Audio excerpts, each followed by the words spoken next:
안녕하십니까. 오늘도 좋은 날 주신 하나님께 감사드립니다. 오늘은 참된 하나님의 인도 첫 번째 시간입니다. 여기서 우리는 하나님의 참된 인도 방법과 사람의 의지와 하나님의 의지의 관계를 이해할 필요가 있습니다. 그리스도인이 하나님께 순종하는 것은 무조건적이어야 합니다.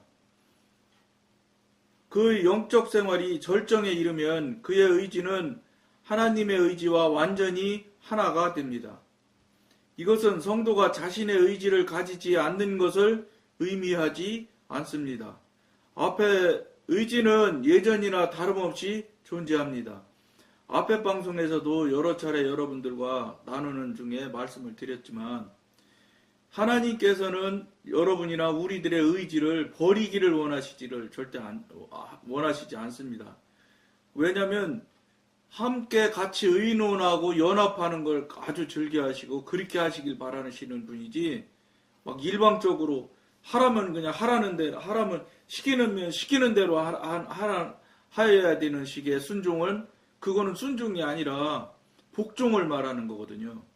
근데 하나님께서는 복종하는 것을 원하시는 분이 아니라는 걸 여러분들이 아셔야 됩니다. 그러니까 우리가 의지는 의지대로 살아 있어야지 우리 의지는 완전히 버려놓고 그러면 아무것도 나는 안 해도 되느냐? 절대 그렇지 않다는 거예요. 그런데 사단이나 마귀나 이런 존재들이 끌고 가는 방식은 완전히 사단 마귀 맘대로 하려고 하는 특징이 있습니다. 그러니까 저도 그런 영에 관계된 사단의 영에 관계된 사람은 좀 접촉할 기회도 없고 알도 잘 못하지만 무당 같은 경우는 특별히 그렇다는 거예요. 이제 무당 같은 경우는 여러분한테 제가 가끔 이런 이야기를 같이 나누는데 왜 그 무당 얘기를 알게 되냐면 무당이었다가 하나님을 믿는 사람들이 간증하는 이야기를 제가 들은 경우가 많아서 그때 보면 무당들 그 간증에 의하면 귀신은 완전히 자기가 시키는 대로 해야 된다는 거예요. 안 하면은 아주 벌을 얼마나 심하게 주는지 말도 못한대요. 그러니까 그 무당이 되면은 그 사람들이 가서 기도하고 미르는 장소들이 다 하나씩 있어요. 하나씩인지 어쨌든지 간에 늘 가서 그 귀신한테 기도하고 그러는 일들을 하는 장소가 다 있습니다. 각 무당들마다. 그러니까 어떤 사람은 오대산 어디 산골짜기로 가고 어디는 누구는 어디로 가고 이런 게 다 그 사람들이 가서 산속에 가서 바위 속에 가면 그런 것들 준비되어 있고 하는 것들이 그 사람들이 귀신이 막 그렇게 혼을 벌을 주는 거예요. 가서 며칠간 금식을 하면서 공을 들여라 이렇게 한다는 거예요. 그러니까 귀신이나 마귀나 사탄은 전적으로 자기가 전권을 행사하려고 하는 특성이 있고 우리 전능하신 하나님께서는 우리에게 자유지를 주셔서 창조하실 때 그 의지를 주시면서 창조를 하셨을 때는 존중하고 그걸 인정해 주시는 하나님이시지 무시하는 하나님이 아니에요. 그러니까 이 부분이 절대로 달라요. 사단하고 하나님의 영이신 성령님께서 해가시는 성향이 두 가지, 이 두 쪽에 차이가 나는 게 완전히 차이 나는 게 이 부분이에요. 사단은 완전히 자기가 장악하려고 하지만 하나님은 절대 그렇지 않다. 그러니까 우리 의지를 완전히 내려놔가지고 그냥 저쪽 측에서 어느 쪽인지 모르지만 저쪽 측에서 일방적으로 하는 것을 하는 대로 끌고 가려고 하는 것이냐? 절대 그렇지 않다. 그렇게 하는 것은 사단이 하는 것이다. 그러니까 영적인 분별이 안 돼서 귀에서 소리가 들린다거나 또는 귀신이 이끄는 그런 상태가 됐을 때 분별을 못 하는 거예요, 사람들이. 그러니까 이게 정말로 신기하고 참 기적 같은 일이 일어나기는 하는데 이것이 진짜인지 아닌지를 분별을 못 하기 때문에 잘못해서 넘어가는 거예요. 그러니까 오늘도 박보영 목사님 설교 들어보면 마가의 다락방 와서 거기 와서 박보영 목사님 설교 참석하고 열심을 낼 정도 되면 기도 열심히 하는 분들 아니겠어요? 그분들 보면은 개 짖는 소리를 하는 사람도 있고, 뭐, 이상한 행동들을 하는 사람들이 많다. 그런 얘기를, 박보영 목사님 아시잖아요. 절대, 하나님이, 성령님이 이끄시는 모양은 절대이라고 여러분들이 생각하셔도 됩니다. 그렇게, 의지를 통제하거나 제어하고 이렇게 할 수가 없는 상태, 그러니까 막 무아지경으로 막 빠져든다 이러는 건 없습니다.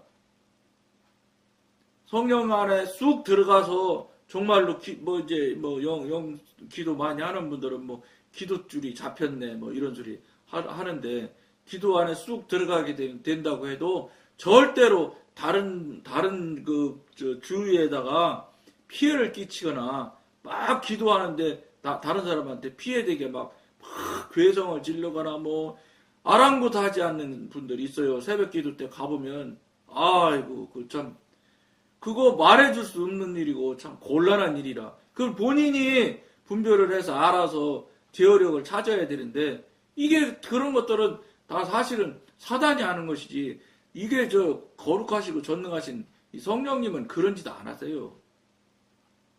막 비심사적이거나 그 무당들은 막 제일 잘 나타나는 게 막 점치러 오는 사람한테 막 반말하잖아요. 암만 사회적인 지위가 암만 높아도 막 반말해. 그 사람들은 욕도 하고. 그런 것이 다른 거예요, 영이.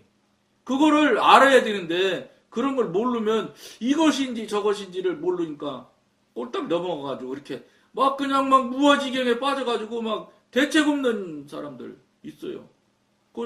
저도 전에 교회 다니는데 보면 새벽 기도 가보면 막 방언이라고 자기간에는 막 교회가 시끌시끌해서 기도를 못할 정도야. 그러니까 오죽하면 같이 기도했던 부목사님이라는 분이 막 기도하는 사람 불러다가 사무실로 그 새벽에 불려 올라가지고 막 혼을 내끼고, 그렇게 많이 혼을 내끼고 하는데도 또 그래.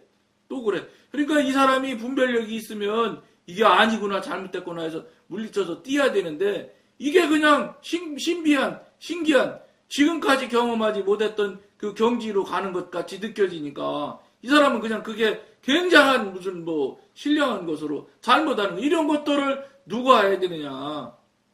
이게 목사님이 하셔야 될 일이라는 거예요. 물론 장로님이 하시면 더 좋겠지요. 암만 해도 평신도끼리니까 훨씬 더 낫지.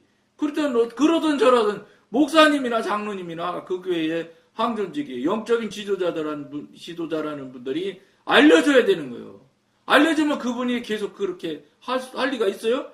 그 집사님, 사단한테, 사단이 주는 거지. 그거 절대 성령님께서 주시는 거 아니니까, 그거 빨리 성령님한테 기도해서 확인해서 물어봤고, 아니면 빨리 물리치고 안아야 되는 거라고. 그렇게 하면 안 된다고. 이걸 알려줘야 되는데 알려줄 사람이 없는 거예요. 그러니까 덮어놓고 부목사님 그분도 막 혼 내키기만 하는 거예요. 다른 사람들 기도하는데 피해주지 말라고. 그 사람이 그걸 자기 의지로 하나? 그러니까 아니에요. 의지랑 관계없어요. 자기 의지는 아무리 사단에 사로잡혔다고 해도 자기 생각을 자꾸 의지를 갖고 하려고 하면은 이게 다른 사람한테 피해를 주고 있구라는 걸 왜 모르겠어요. 알지. 근데 그것도 모르는 거예요. 그냥 완전히 무아지경에 빠져가지고, 그거 박보영 목사님 그러잖아요. 맨날 앞에 기도에 오면 아침에 제일 앞에 하는데 그 사람이 그러고 이런다잖아. 손을 막 흔든다잖아. 이런 것들이 자기는 별 생각 없이 하는지 모르지만 다른 사람한테 다 불편을 주는 거거든.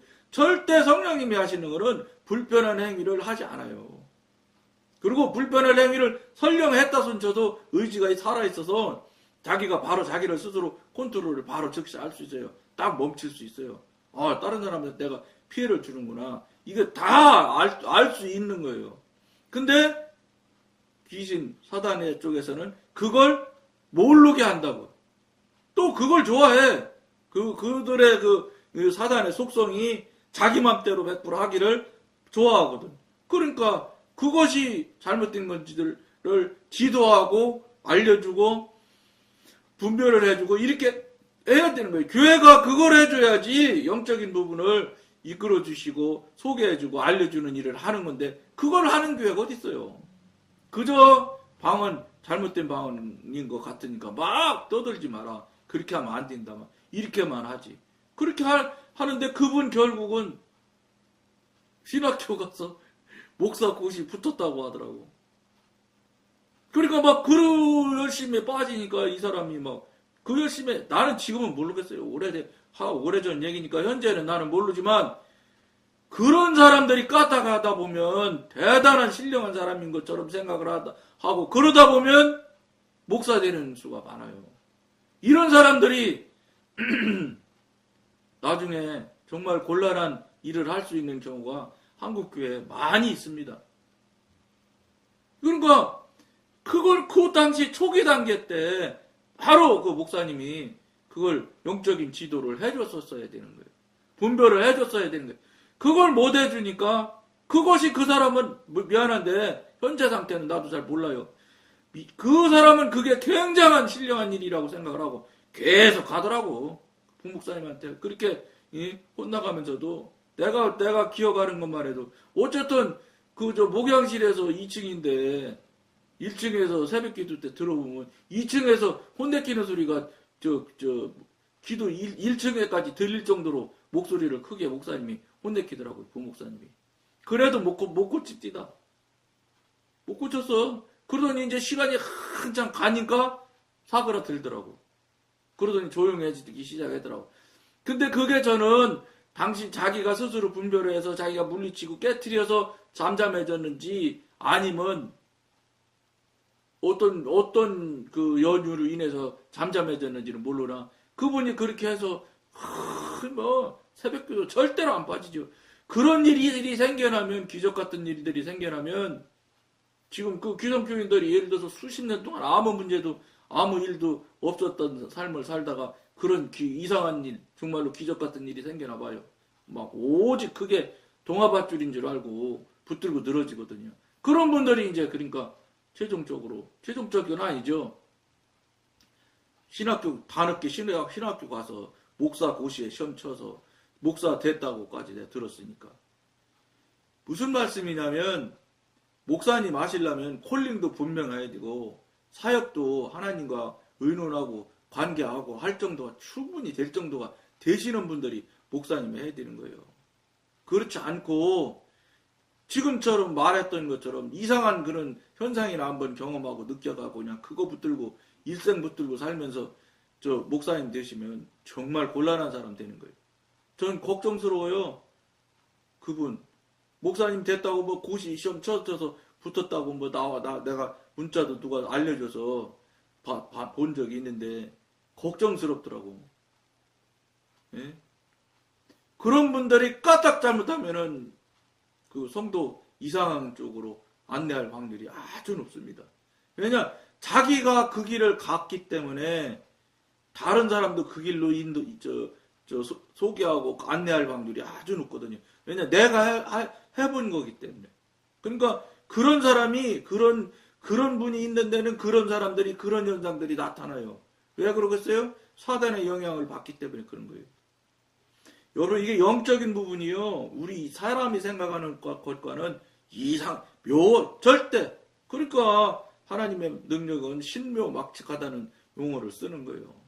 그 번역하는 분이 신묘막측이라는 용어를 써서 번역을 하셨는데 얼마나 그러니까 말로 이로 말할 수 없는 기가 막힌 현상 뭐 이런 걸 그렇게 한문으로 썼겠죠. 신묘막측한. 영적인 부분이 그러니까 육신적인 생각의 관점의 수준에서는 알 수가 없는 추정도 불가능한 일들이 얼마든지 일어날 수 있다는 거예요. 그럼 어떻게 해야 되겠어요? 조심해야지요. 그러니까 분명히 늘 여러분한테 말씀드렸지만 어느 분한테인지 가서 진위를 확인을 해야 되는 거예요. 덮어놓고 맞다고 덥석덥석 했다가 큰일 난다는 거예요. 이거를 이야기하지 않는다고. 아는 분이 없어서 그럴 거라고 저는 봐요. 이런 것을 능숙하게 아는 분이 있다면 교회에서 늘 당연히 목사님들이 부목사님들이 영적 지도 하잖아요. 성경 지도 하잖아요. 왜 그냥 놔두시겠어요? 그때 당시 그분이 영적인 부분을 정말로 잘 하시는 분 같았으면 상당히 잘 인도하게 됐으면 그분이 하나님의 사람, 영의 사람이 100% 됐을 거라. 그 은사가 오기 하니까, 물론 사단이 준 은사지만, 그런 정도로 열심을 할 정도 되면, 이건 안내만 바른 방향으로 안내한다면, 그 사람 틀림없이 영의 사람의 영역으로 갈 수 있었을 거예요. 그리고 그분이 성향이 고집이 무척 세요. 그러니까 영의 사람이 되어지면 그런 그 잘못된 성향들은 깨지고 부서지는 과정은 겪어야 되겠지요. 어쨌든지 간에. 그런 안타까운 현실도 있었어요. 그러니까 여러분이 생각할 때 의지를 완전히 내려놓고 그냥 너 누군지 모르는 존재가 시키고 이끄는 대로 무조건 따라가야 된다? 절대 아니다. 성경에 하나님이 성령님께서 여러분 귀에 대고 말을 하신다고 해도 분별하라고 되어 있어요. 절대 그건 하나님을 믿느냐 안 믿느냐 불신하느냐 믿느냐는 그런 지표가 아니에요. 물어보는 건 확인하는 거예요. 진의 가짜냐 진짜냐는 확인하라고 하나님께서 하셨기 때문에 절대 성령님께서 오셔서 직접 말씀하실지라도 분별을 하셔야 돼요. 절대 그렇게 하는 것에 대해서 성령님이 불쾌하시지 않습니다. 오히려 흐뭇해 하시죠. 그걸 여러 차례 하다 보면 알 수 있어요, 여러분들이. 교통교조의 관계가 여러 차례 되면 진짜인지 아닌지 이제 알게 돼요. 왜냐? 자주 하게 되면 금방 이야기하면 대번 알아요, 진짜인지 아닌지. 그게 벌써 얼마나 어마어마한 차이인지 아십니까? 그런 경험에 하나도 없는 사람들은 귀에 갑자기 어느 날 어느 얘기 들리면 바로 그 말대로 덥석 붙들고 들어주거든요. 그때 이제 완전히 저쪽으로 가는 정말로 잘못된 길로 빠질 수 있는 거를 안 빠질 수 있다는 건 엄청난 차이예요. 죽을 걸 사는 문제가 나오거든. 이게 여러분 명심하셔야 된다는 거예요. 의지를 완전히 버려놓고 그냥 아이고 나는 모르겠습니다. 하나님 맘대로 하세요. 이런 거 아니에요. 명심하셔야 된다는 거예요. 다만 그에 대한 육신의 지배가 없어지는 것입니다. 의지를 하나님 영의 사람이 되기 전에는 성령님과 같이 의논하면서 의지를 발휘하고 의지를 그쪽으로 향해서 가지만 그러기 전에 성령님이 개입하시기 전에는 어떻게 됐었냐? 육신이 지배했단 말이에요. 육신이 여러분 뭔지 아세요? 사단이에요. 하나님이 지배하지 않은 것은 어떤 것이라도 사단이 지배한 거예요. 그러니까 당연히 육신이 지배할 상태는 사단이 지배한 거예요. 그러니까 여러분들이 혹시 그런 경험이나 체험이 있는 분들이 가만히 한번 이 방송을 보는 분이 계시면 돌아보세요. 여기서 지금 쭉 글을 나누고 제가 또 입으로 말로 하는 것을 잘 들어보셔서 내가 그때 그런 현상들이 있었는데 그게 그때 내가 속았던 것이구나 이런 걸 여러분들이 확인할 수가 있다고. 그러면 지금이라도 그 당시 그런 일이 있었는데 맞는지 틀리는지를 성령님께 기도해서 확인해 보시면 돼요. 그러면 여러분들이 넘어지지 않는 거예요. 옛날에 지났을지라도. 그래야 진의를 알기 시작하는. 자꾸 진의를 판별을 자꾸 성령님한테 받아 버릇하면 여러 차례 진의를 판별하다 보면 우리가 내 안에 있는 영이 내 영이 그 영에 성령님께서 내조하시게 되고 이렇게 되면 알게 돼 있어. 이게 영적인 진보예요. 영적인 성장. 성장 성숙으로 자꾸 커고 자라가야 되는 거예요. 그걸 못하고 알지도 못하는 것이 아무렇지 않은 것처럼 지금 한국교회는 그렇게 알고 있잖아요. 아니죠. 성경에는 성장하고 성숙해야 된다고 어디든지 여러 곳에 써 있어요. 살아있는데 어떻게 해서 잘하질 않아.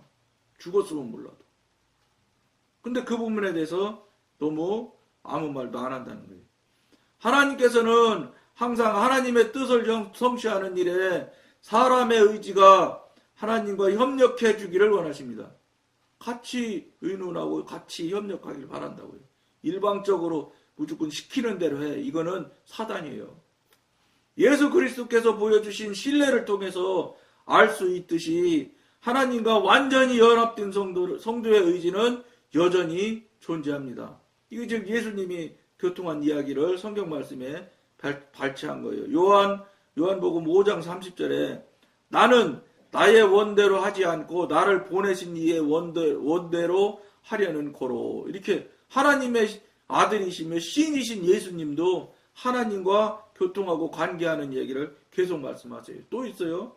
요한복음 6장 38절 39절에 내 뜻을 행하려 함이 아니요 나를 보내신 이의 뜻을 행하려 함이니라 이렇게 말씀하신다고. 하나님의 신이신 하나님의 아들이신 신이신 예수님께서도 하나님의 뜻을 중시하는 이야기를 계속 하셨다고.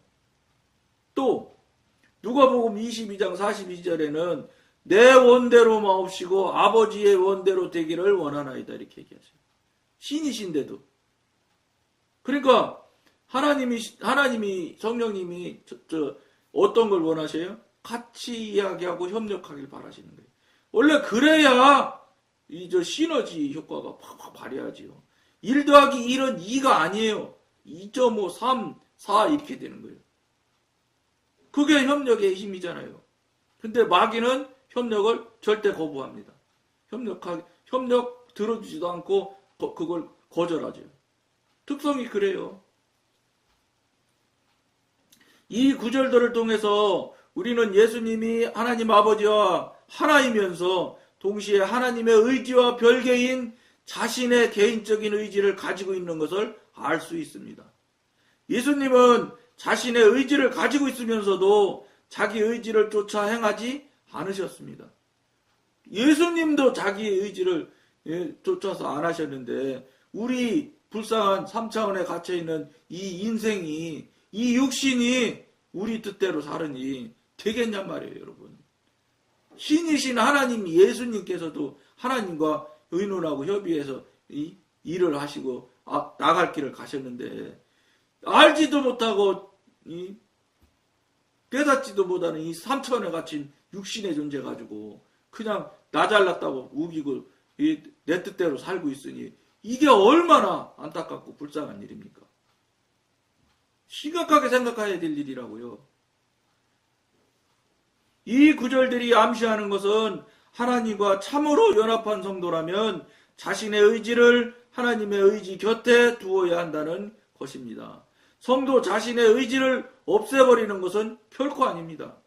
여러분들이 우리 의지가 얼마나 중요한 역할을 하는지를 이미 앞에 방송에서도 여러 차례 나눴지만 새삼스럽게 다시 한번 의지에 대한 생각을 하셔야 돼요. 여러분 생각을 어느 방향으로 두느냐, 이 의지를 어느 방향으로 향하느냐, 여러분들이 그게 너무너무 중요하다는 걸 명심하시면서 오늘은 여기까지 하겠습니다. 감사합니다.